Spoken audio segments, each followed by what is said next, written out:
काय ना कुठे मीटिंगला गेलं ना की आणि अशी पुढची चटे रिकामी दिसली ना का आम्ही समजून जातो बसलेले सगळे आदिवासीच आहे. तर काही का असे ना तुम्ही शहराच्या कडेला राहत असाल, आता शहर सगळीकडेच आपल्या वकील साहेबांनी सांगितलं की डहाणूपर्यंत MMRDAची हद्द गेलेली आहे. तर पण जो आदिवासी माणूस आहे किंवा जी आदिवासीयत आहे ना ती आमच्या रक्तात असते आणि ती जी हे जे आदिवासीयत आहे किंवा हे जे आमचं रक्त आहे हे सहजासहजी बदलत नाही.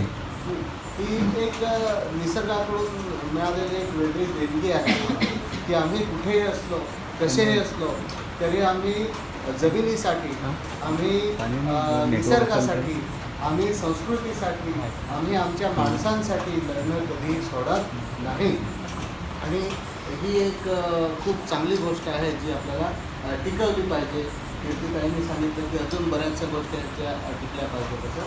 तर 9 ऑगस्टविषयी त्याचं महत्त्व कसा सुरू झाला त्याच्याविषयी डॉक्टर बोलतील. पण मी फक्त तुम्हाला काही घटनांची आठवण करून देतो. जसं वकील साहेबांनी सांगितलं की CNT आहे ना, छोटा नागपूर टेनन्सी आहे किंवा SPT संथाल परगणा टेनन्सी आहे. हां, म्हणजे ते जमिनीचे कायदे त्यांनी सांगितले की संथाल परगणा टेनन्सी ॲक्ट जो आहे तो एक मिनी संविधान आहे. म्हणजे तुम्ही लक्षात घ्या किती महत्त्वाचे हे कायदे आहेत. मी ह्याच्या मागची तुम्हाला पार्श्वभूमी सांगतो. हां, की जेव्हा इंग्रज भारतामध्ये आले, भारतामध्ये बघा की इंग्रज हे पहिले आक्रमणकारी होते अशातला भाग नाही. इंग्रजांच्या अगोदरसुद्धा मुघल असतील, आर्य असतील किंवा हे सुद्धा आपल्या सगळ्यांसाठी आक्रमणकारीच होते, बरोबर की नाही. तर हे सगळे आक्रमणकारी होते, पण ह्या सगळ्यांना आदिवासी पुरून उरला होता. त्याच्यामुळे आदिवासींच्या नादी सहसा कोणी लागायचं नाही. आदिवासींच्या जंगलात जाऊन लढायची कोणी हिंमत करायचं नाही. हां, की जसं आम्ही ज्या पालघर जिल्ह्यामध्ये राहतो तिथे जव्हार संस्थान होतं, आदिवासी राजांचं संस्थान होतं आणि ते सगळ्यात जास्त टिकलेलं संस्थान आहे. हां, 1300 सालापासून तर ते 1945 सालापर्यंत सलग. एवढी तर मुघल साहेब पण नाही टिकली ना, मराठी साहेब पण नाही टिकली ना, इंग्रजांचं राज्य पण एवढं चाललं नाही. पण एक छोटंसं जव्हार संस्थान हा जवळजवळ 700 वर्ष सलग चाललं. हां, तर त्या जव्हार संस्थानाविषयी पोर्तुगीज जे होते, तुमची मुंबई पहिली पोर्तुगीजांची होती नाही का. हां, तर त्याच्या आधी पण आपलीच होती म्हणा. पण वसई, मुंबई हे जे भाग होते हे पोर्तुगीजांनी आपल्या ताब्यात घेतले होते. त्या पोर्तुगीजांनी लिहून ठेवलेलं आहे की सांगतो आम्ही एक वेळ मुघलांशी लढू शकतो, हां मराठ्यांशी लढू शकतो, कारण ते समोरासमोर घोड्यावर बसून किंवा तलवारी घेऊन धावत येऊन आमच्याशी समोरासमोर फाईट करतात. पण सांगतो हे जव्हारचे आदिवासी आहेत ना हे कुठून येतात ना कुठून हां, ते सांगतो असे झाडावरून उड्या मारत येतात आणि शत्रू खाली उभा आहे तो इकडे बघतोय तिकडे बघतोय आणि हे झाडावरून उड्या मारत येतात, कचकन कापतात आणि निघून जातात. कुठून आले ना कुठून त्यांना काय पत्ता लागत नाही. त्याच्यामुळे एवढ्या वसई आणि मुंबईच्या जवळ असून सुद्धा जव्हार संस्थान कधी पोर्तुगीजांनाही घेता आलं नाही, कधी मराठ्यांनाही जमलं नाही आणि मुघलांना सुद्धा फार काळ जमलं. तर ही एक आपल्यामध्ये हे आहे की मला आपण आठवतं जेव्हा लहानपणी सूर पारंब्यांचा खेळ खेळायचे, माकडासारखे मुलं म्हणजे किती उंच झाड असो झाडाच्या फांदीवर न कुठे हात करता धावत जायचे. हां, आणि ह्या फांदीवरून त्या फांदीवर जसं सेम माकडासारखी उड्या मारायची. तेव्हा ही तो जी कला होती ती अशी खेळता यायची. पण मग नंतर TV आले, शाळा आल्या, 10-12 तास बसून राहावं लागतं. आता मोबाईल आले आणि सगळं बाहेरचं खेळणं केलं आणि सगळं केलं. तर हा मी ह्याच्याविषयी बोलत होतो की CNT आहे, छोटा नागपूर टेनन्सी आहे. हा कसा मिळाला? हा की ज्या वेळेला हे इंग्रज आले आपल्या भारतामध्ये त्यांनी संपूर्ण भारतातील सगळ्या राजांना नमवलं, सगळ्या राजांना त्यांनी मात दिली. हां, पण कदाचित त्यांना ती आयडिया नसेल की बाबा जंगलामध्ये अजून एक जंगलचा राजा राहतो, ज्याच्याशी त्यांची काही जास्त गाठ पडली नव्हती.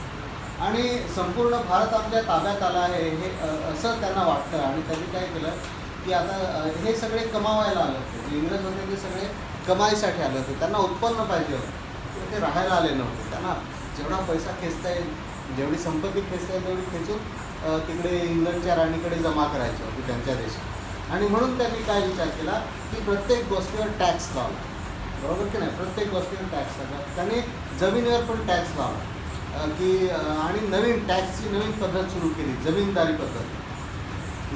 एखाद्या गावावर एक जमीनदार नेमायचा आणि तो जमीनदार काय करेल तर सगळ्या जमिनीची जमाबंदी करेल, म्हणजे सगळ्यांची मोजमापणी करेल, हिशोब ठेवेल, याच्याकडे 1 एकर, त्याच्याकडे 2 एकर, आणि जशी जमीन असेल त्याच्यानुसार प्रत्येकाकडून टॅक्स गोळा करेल आणि तो इंग्रज सरकारला भरेल. पण हे जे आता त्यावेळेला काय होतं की आदिवासी तर शिकलेले नव्हते, जमीनदारी म्हणजे लिखापडीचे काम. मग हे सगळे जे शहरातली शिकलेली मंडळी होती, मग ती इतर उच्च वर्णीय असतील ते शिकत होते त्यावेळेस, ते कामावर ठेवले गेले. आणि ह्या लोकांनी काय केलं की हळूहळू, कारण आदिवासी जो जंगलामध्ये राहतो त्याचा पैशाशी संबंध येतच नाही, अजिबात येत नाही. तो बाहेरून जंगलाच्या बाहेर जाऊन काहीही आणत नाही, त्याला सगळं जंगलामध्ये मिळतं, बरोबर की नाही. मासे, खेकडे, हां, त्या सगळं त्यांचं भात, ज्वारी, नागली जे काय ते तर शेतात पिकते. तुम्हाला एखाद दिवस मटण खावंसं वाटलं तर धनुष्यबाण घेऊन जंगलात जायचं, शिकार करून आणायची, नाही का. मासे खायला वाटले तर नदीवर जायचं, फुकट अगदी ताजे मासे घेऊन यायचं. सगळे काय, फक्त त्याला मीठ आणावं लागायचं, ते तर तो काहीतरी जंगलातल्या वस्तू बाजारात देऊन त्याच्या बदली आणायचा. त्याला पैशाची अशी कधी गरज पडली नाही. सगळ्या वस्तू अगदी तेलपासून तर सगळ्या वस्तू त्याला जंगलामध्ये मिळायच्या. हां, कापडसुद्धा तो स्वतः विणायचा. आणि अशामध्ये ह्या आदिवासींकडे पैसे नव्हते. मग हा जो गावामध्ये, त्या सगळ्या गावामध्ये पैसेवाला माणूस कोण होता ज्याच्याकडे पैसे होते, तर एकच माणूस, तो म्हणजे जमीनदार.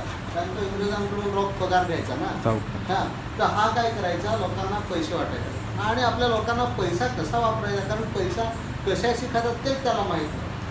मग त्या अज्ञानाचा आपल्या लोकांना वाटायचं चल ना पुढच्या वर्षी देऊन टाकेल. पण हा जमीनदार जो शिकलेला माणूस होता, हा अशा पद्धतीने काही व्याज लावायचा की आखी जिंदगी जायची पण व्याज काही फिटायचं नाही. हां, आणि ती मुद्दा तर तशीच राहायची. आणि मग त्याच्यामुळे काय झालं की त्याचा वापर करून की हे बघ तुझ्या एवढं कर्ज झालं, चल आता तुझी जमीन मला दे, किंवा हे पैसे घे पण इथेच अंगठा करून जा. आणि असं करून त्याने पसून सगळ्या जमिनी घेतली.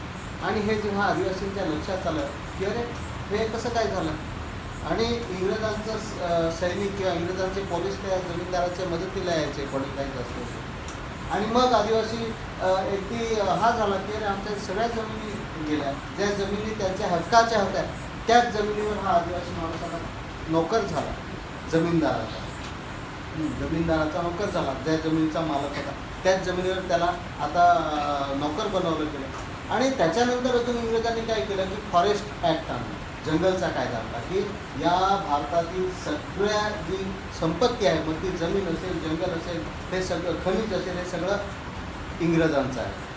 आणि मग त्यांनी जंगलावर पण बंधनं आणली, फॉरेस्ट कायदा आणला.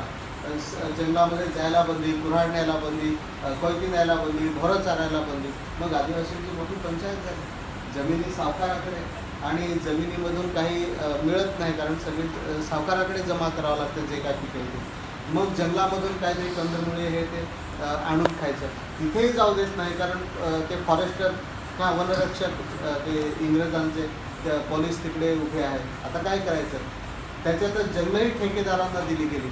आणि मग अशा वेळेला आता काय करायचं, मग शेवटी आपल्या लोकांकडे एकच पर्याय, कोणता, आता काय करायचं, जसं भविष्यात सांगतात आज नाही उद्याला मरायचं. हां, मग कशाला मागे सरायचं. आणि हे आपल्या रक्तात होतं. आदिवासी कधी त्याला म्हणजे काय ते मी हरलो किंवा मी शरण जाणार हे शब्दच आपल्या डिक्शनरीतच नाही. हे लढायचं शेवटच्या माणसापर्यंत लढायचं. हां, एक तर जिंकायचं नाही तर मरायचं, हां, हे आपल्या रक्तात. आणि त्यामुळे ही जी लढाईची सुरुवात झाली ही संथाळ परगण्यात झाली. हां, संथाळ परगणा तिकडे छत्तीसगड, त्यावेळेला मला वाटतं पश्चिम बंगालचा भाग होता तो. हां, आणि छत्तीसगड आणि झारखंड हे नंतर आता बनलेली राज्य आहे. तर त्या संथाळ परगणामध्ये जे संथाळ लोक होते, संथाळ जातीचे आदिवासी लोक होते, ह्या लोकांनी सगळ्या गावागावामध्ये हा उठावाची बीजं पेरली आणि त्यांनी इंग्रजांविरुद्ध युद्ध पुकारलं. आता काय होतं की आपल्या लोकांना पूर्ण माहीत होतं की इंग्रजांकडे काय आहे आणि आपल्याकडे काय आहे. आपल्याकडे फक्त धनुष्यबाण आहे, फार कोणाकडे लढायची कुऱ्हाड असेल, बरोबर की नाही, लाकडं तोडायची कुऱ्हाड असेल, कॉलकी असेल, आणि इंग्रजांकडे काय आहे, चांगल्या बंदुका आहेत. हां, पण तरीही जर जमीनच नसेल तर जगून काय करायचं. हां, जगण्याला अर्थच नाही. त्यांनी लढाई संथाळ हुल म्हणजे एकत्र केलेली लढाई. त्यांनी हुलची हाक दिली की आपल्याला हुल केलं पाहिजे, ह्या इंग्रजांशी आपण लढाई केली पाहिजे. आणि त्यांनी लढाईची सुरुवात केली. गावं बंड करून उठली. त्यांनी सावकाराचा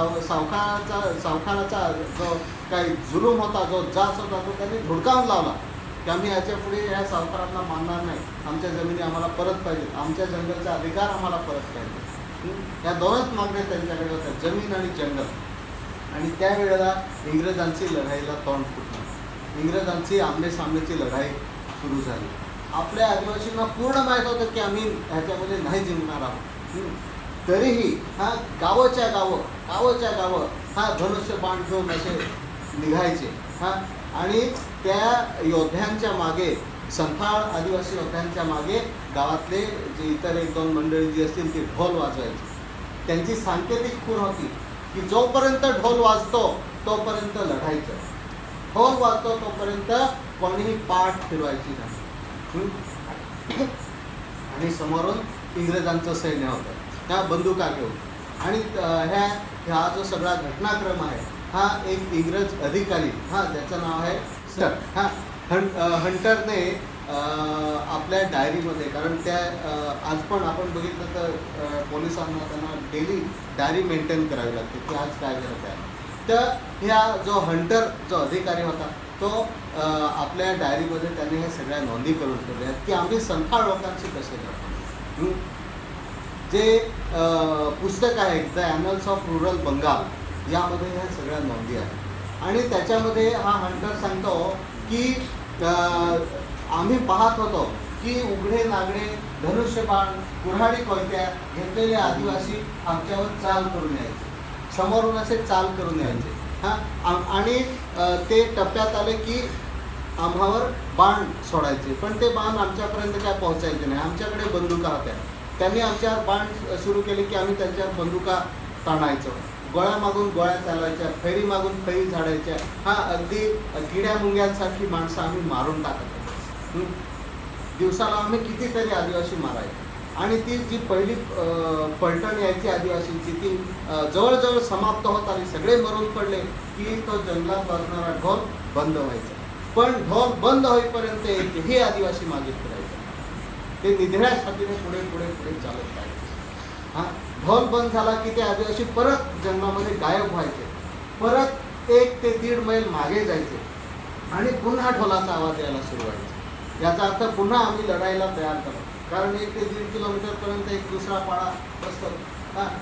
आणि तिथले लोक परत जमा व्हायचे आणि परत ते इंग्रज बंदुका घेऊन पुढे जायचे. पुन्हा तीच अवस्था व्हायची. तो हंटर लिहून ठेवतो की आम्ही या एका लढाईमध्ये 25,000 आदिवासी मारले. किती? 25,000 आदिवासी आम्ही मारले. त्याच्याच पुढे जाऊन एका वर्णनामध्ये लिहून ठेवतात की एका गावाला आम्ही वेढलं, पूर्ण ते गाव वेढलं. आणि त्या गावामध्ये जेवढे आदिवासी होते तेवढे मरून पडले. आणि शेवटचे जे काही उरलेले आदिवासी होते ते जसं एक छोटंसं घर आहे असे एका छोट्याशा दगडमातीचं बांधलेलं एक झोपडं होतं, त्याच्यामध्ये सगळे आम्ही कोंडवले, म्हणजे त्याच्यामध्ये ते सगळे होते लपलेले. आणि आम्ही पाहत होतो की आम्ही त्या सगळ्या आदिवासी ना आम्ही वेढलेलं होतं. त्यांना आम्ही सांगितलं की तुमची हत्यारे टाका, धनुष्यबाण टाका आणि शरण या. पण आम्ही पाहत होतो की शरण येण्याऐवजी त्या झोपडीची एकही अशी शिल्लक जागा नव्हती किंवा एकही अशी फट नव्हती ज्या फटीतून धनुष्यातून बाण सुटत नव्हते किंवा भाले येत नव्हते. प्रत्येक त्या झोपडीच्या एका फटीतून आदिवासी प्रतिकार करत होते आणि आम्ही त्या झोपडीवर फायरिंग करत होतो. हां, तासभर 2 तासभर आम्ही त्या गोळ्यांचा वर्षाव त्या झोपडीवर केला. त्याच्यानंतर त्या झोपडीतून बाणांचं येणं बंद झालं. आम्हाला वाटलं की आता कदाचित सगळे आदिवासी मेले असतील, नाही तर मग कदाचित त्यांच्याकडे बाण संपले असतील. आणि मग आम्ही निर्णय घेतला की चला जाऊया, आज जाऊन बघू. एका अधिकाऱ्याला सांगितले गेले की जा आणि ते दार पाडून टाक झोपडीचं आणि बघ आतमध्ये काय आहे ते. पण तो अधिकारी घाबरला, त्याला हिंमत होत नव्हती. कारण त्या अधिकाऱ्याला पूर्ण माहीत होतं आदिवासींची रीत काय आहे. आम्ही मरण पत्करून पण शरण जाणार नाही. शेवटचा एक जरी बाण त्यांच्याकडे शिल्लक असेल किंवा शेवटचा एक आदिवासी जरी शिल्लक असेल तरी तो जो पहिला येईल त्याला सोडणार नाही. कारण मी एकटा आहे म्हणून मी हरलो, हात वर करायचे, ही पद्धत इंग्रजांची, ती पद्धत आमच्यात नाही. आम्ही एकटे असू, समोरून 100 आले तरी आम्ही जी चाल करायची आहे ती करणार. आणि म्हणून तो अधिकारी घाबरला. त्याने दुसऱ्या एका सैनिकाला सांगितलं की तू जा आणि ते दार फोडून बघ. तो सैनिक, आता शेवटी साहेबाची ऑर्डर आहे त्याला पाळावी लागली. तो सैनिक आला, त्याने लाथ मारली त्या दरवाज्यावर, दार पडून गेला. आत पाहिलं तर काय होतं, सगळे असे भोवताली सगळे आदिवासी रक्ताच्या थरळ्यात मरून पडलेले आणि त्या झोपडीच्या मध्ये फक्त एक हा उघडा नागडा लंगोटीवाला एक फक्त म्हातारा माणूस हातामध्ये त्याची कुऱ्हाड घेऊन असा थरथर कापत. आणि त्या इंग्रज अधिकाऱ्याला वाटलं की हा म्हातारा घाबरलाय आणि तो एकटाच आहे म्हणून तो थरथरतोय. हा, त्या अधिकाऱ्याने सांगितलं तुझी कुऱ्हाड खाली टाक आणि आम्हाला शरण ये. आणि हे ऐकल्याबरोबर तो जो म्हातारा होता तो असा काय ओरडला, अशी त्याने आरोळी ठोकली आणि एकाच चित्यासाठी झेप घेतली. एका फटक्यात त्या घोड्यावर बसलेल्या अधिकाऱ्याला दरवाज्यातून असा एका फटक्यात खाली लोळवून टाकला. मागून जे सैनिक होते त्यांनी फायरिंग करून त्याला शहीद केलं, त्याला मारून टाकलं. पण हे सगळं पाहिल्यानंतर ह्या हंटर जो इंग्रज अधिकारी होता त्याला कुठेतरी त्याने हे सगळं नोंद केली. त्याने इंग्लंडच्या राणीला पत्र लिहिलं की आम्ही जे करतोय त्याची आम्हाला लाज वाटायला लागते. त्या ॲनल्स ऑफ रुरल बंगालमध्ये लिहिलेलं आहे की आम्हाला लाज वाटायला लागली. ते सैनिक म्हणतात की आम्हाला लाज वाटायला लागली की आम्ही काय करतोय, ही लढाई आहे का? लढाई कशी असते की माझ्या हातात तलवार आहे तर समोरच्याच्या पण हातात तलवार पाहिजे तेव्हा ती लढाई होते. माझ्याकडे बंदूक आहे, समोरच्याच्या हातात सुद्धा बंदूक पाहिजे तेव्हा ती लढाई होते. ही लढाई नाही, हा निव्वळ नरसंहार आहे. मी माणसं मारतोय, आम्हाला आता मारण्याची लाज वाटायला लागली. आणि तो हंटर इंग्लंडच्या राणीला पत्र लिहितो की आम्ही याच्यापुढे आदिवासींना मारू शकत नाही. कारण ते काय मागतात ते आमच्याकडून? आमचं राजेपण द्या म्हणतात का? आम्हाला सिंहासन द्या म्हणतात का? आम्हाला राजदरबार द्या म्हणतात का? आम्हाला खुर्ची, पद, पैसा द्या म्हणतात का? नाही, काहीच नाही. त्यांच्या साध्या सोप्या मागण्या आहेत. आमची गेलेली जमीन आम्हाला परत द्या, आम्हाला जी फसवून घेतली आणि आमचा जंगलवरचा अधिकार परत द्या. या 2च मागण्या आहेत. आणि शेवटी इंग्लंडची राणी तिला सुद्धा नमावं लागलं. बघा, विचार करा. या भारतामध्ये इंग्रजांशी लढून जर कोणी हक्क मिळवले असतील ना तर ते फक्त आणि फक्त आदिवासींनी मिळवलं. इतिहासाचं पुस्तक तुम्ही पूर्ण वाचा. सुरुवातीपासून 1857चा उठाव झाला तिथपासून वाचा. का काहीतरी इंग्रजांनी अधिकार दिले होते का भारतीय लोकांनी? कुठेच नाही.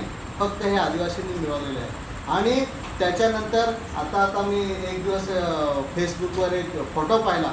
जुना फोटो होता, उघडे नागडे आदिवासी, म्हणजे अगदी असे लुकडे आदिवासी. आणि त्याच्या खाली छोट्या अक्षरात लिहिलेलं होतं. मी सुरुवातीला इग्नोर केलं, नंतर मी वाचलं. काय लिहिलेलं होतं की आप सोच रहे होंगे कि ये भूखे नंगे आदिवासी हैं, लेकिन ये वो आदिवासी हैं जिन्होंने इंग्लैंड की रानी को झुकाकर CNP और SPT ॲक्ट लिहा. तर आपल्यामध्ये काय ताकद आहे हे आपण ओळखू. आपण त्यांचे वंशज आहोत. त्यांना CNT ॲक्ट मिळाला, हां, छोटा नागपूर टेनन्सी ॲक्ट, हां, छोट्या नागपूरचा कुळ कायदा, तसेच त्याची जमीन राहील त्याचे घर आणि जंगल आदिवासींचं.